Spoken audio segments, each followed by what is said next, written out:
Hannukah. It's that Jewish holiday about bringing light into a dark world.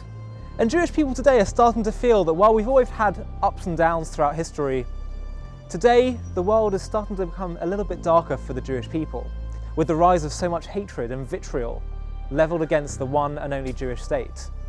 And when some people ask me, they say, well, don't you think criticism of Israel is legitimate, and maybe these people who have so much vitriol against the Jewish state have a point? I ask them, isn't it odd that there's only one country in the entire world whose very existence is questioned, especially when that country was rebirthed after 2,000 years of a people who had experienced so much suffering and exile?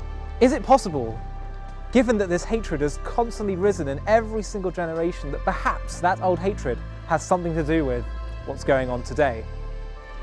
It seems that for some, Israel has no right to exist, and frankly, that's been the way it's always been among the Jewish people's enemies throughout history.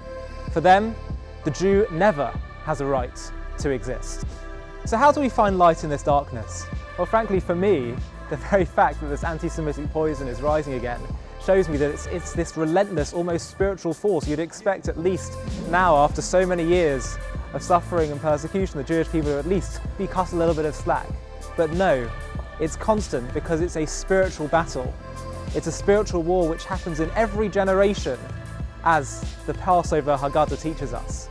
Anti-Semitism is, as Hermann Rauschning put it, who was a Nazi who eventually worked for the Allies, he said it's about that eternal call to Sinai, against which humanity again and again rebels.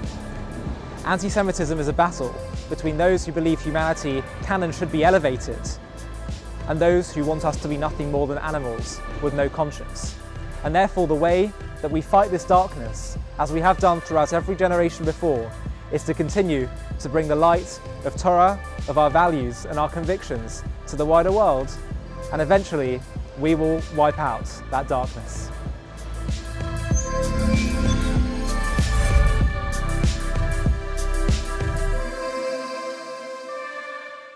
To stay up to date with JTV content, click subscribe here if you're on YouTube and hit the alarm bell. And if you're on Facebook, hit the like button, and under following, click see first.